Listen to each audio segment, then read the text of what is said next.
Hey, what's going on, guys? This is JordanJamesTT here, or JJ'sTT for short, and yeah, welcome back to the channel and another video. And in today's video, I'm going to be going over the top 5 things that I love about Mark 1 Audi TTs. It's not going to be tailored specifically towards my car in general. It's just going to be more sort of obviously across the board what I love about them. And you know what I really enjoy about them and why I chose this car, basically. So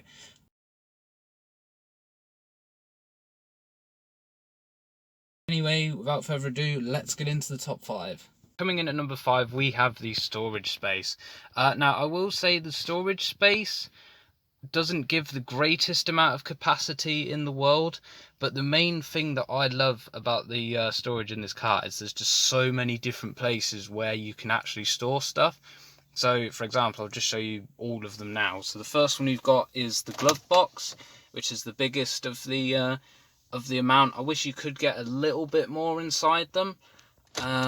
You've then got a little shelf underneath here, as you can see. So I've got like my ice scraper on there at the moment. I usually have my de-icer in there, but it's in the back for now. So you've got that. Then another part is you've got the nets underneath here for putting drinks and other different things, crisp, whatever, I don't know what you want to put in there. You've then got this little guy here, which pops out where the cigarette lighter is, so you can put spare change in it or something.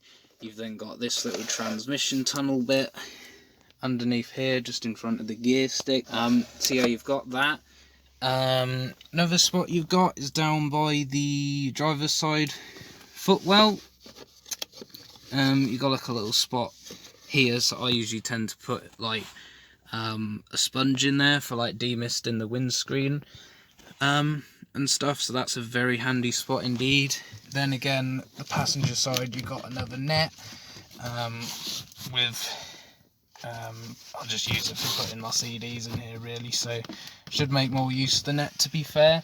And then the last spot is you've actually got 2 in the back, so you've got one little compartment here for storing stuff. You can put some bits in there. You could probably fit a packet of crisps in there or something, so not a great deal, but it's something. And then if we circle round to the other side, we've then got this one here, which is a lot deeper because it's meant to be for where the first aid kit goes, but you can use that as well, quite simply. So yeah, as I say, it's just so convenient having these different storage compartments, really. It just makes everything within reach, you know what I mean, instead of just having them in one centralised spot, as in like the glove box, and having to dig through, you know what I mean. So definitely worth a spot on the list. Coming in at number 4, we have the dashboard instruments and the clusters. So the thing I love about these is just they're so simplistic and easy to use, and all the buttons and stuff are just in total symmetry of one another, and it's just so easy to use. As you can see, you've got just the air vents up here, just move up, down, left, right and stuff. You've got your buttons here, so like heated seats, the ESP, which is like an anti-skid control kind of thing, black back windscreen demister, and obviously hazards, as you can tell. Radio directly below it, so then you can do volume up and down. You got the little display here that displays the songs. These buttons here change the tracks and stuff, and you can rewind the songs. And then over here you got the other knob, which is to like change the radio station, so really easy once again. And then here you got it for the aircon, so you literally just tap right to increase it by 1 degree, well half a degree actually, and then down to obviously drop it down a degree. You got these other buttons here, so you got like the front windscreen demister. Not too sure what that one does, not too sure what Econ does. Auto is just where the car has like an inbuilt sensor, and it like it does the temperatures for you based on what it thinks the temperature is inside the car, so it'll up the heat if it thinks it's quite cold in here, or either it'll lower it down, the temperature down, if it thinks it's really warm. So quite useful. And then up here you got this button, I think, which brings heat to the top of the car or something or other. This one which activates the middle vents instead of just having the side ones, and then the one down below is obviously for your feet.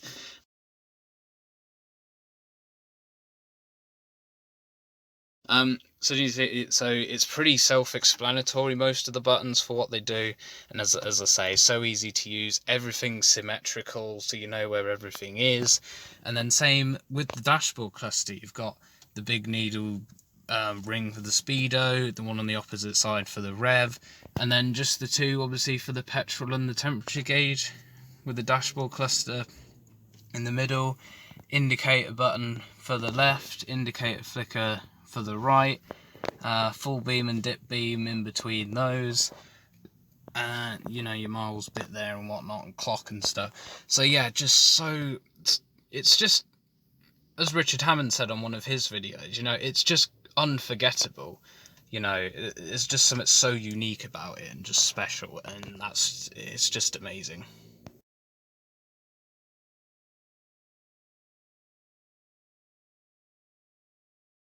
Coming in at number 3 is the fact of the boot space. The boot space in this car is just absolutely immense.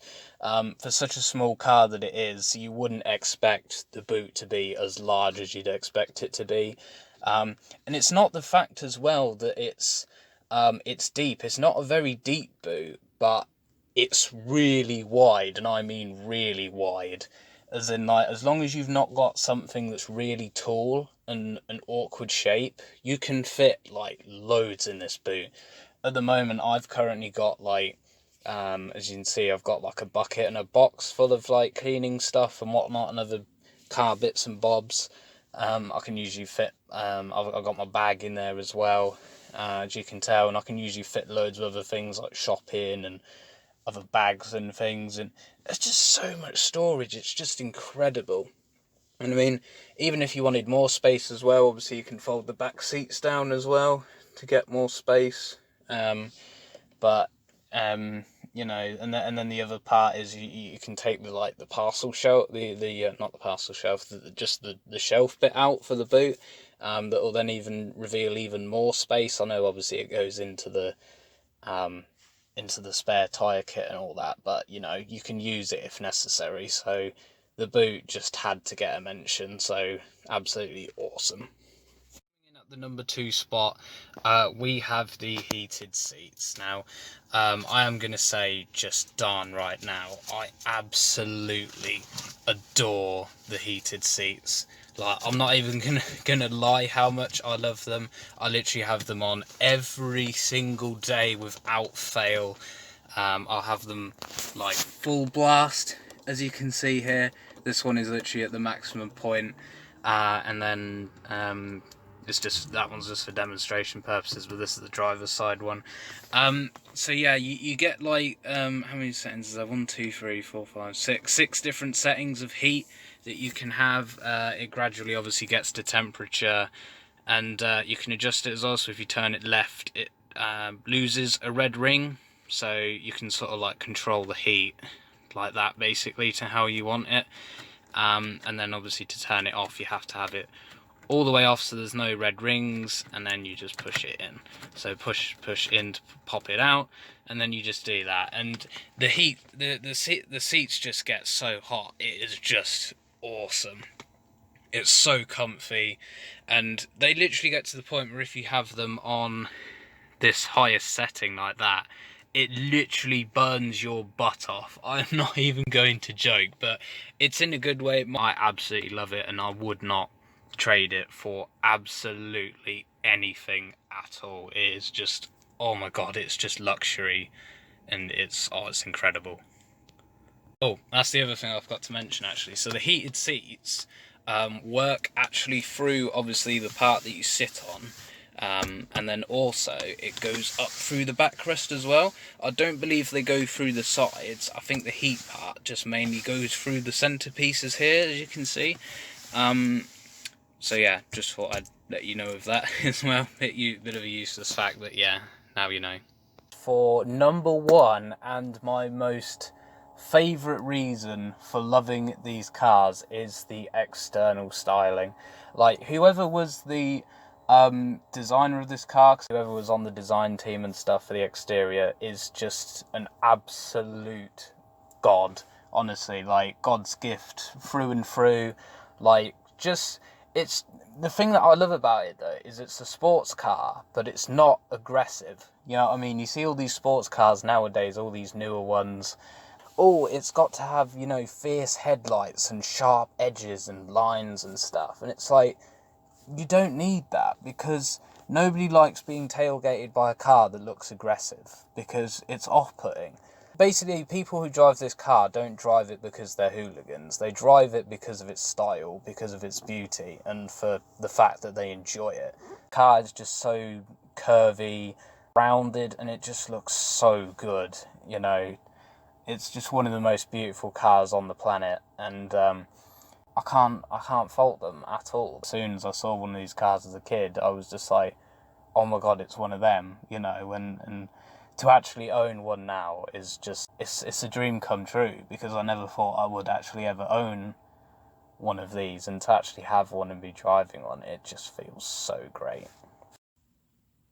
So yeah, guys, that's basically it for the video today.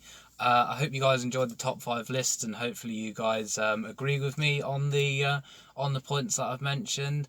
If you want to give any other suggestions as to what you think your top 5 might be, leave a comment down below, and let me know what you think. And then yeah, so basically next week's video is just going to be the same kind of format, but it's just going to be about sort of like the top 5 things that I dislike about these cars. Make sure to subscribe if you're new. Make sure to hit the notification bell icon so that you get you know, updated when I release a video and whatnot. And yeah, I'll see you guys in the next one. So take care, and I'll see you guys next time. Bye.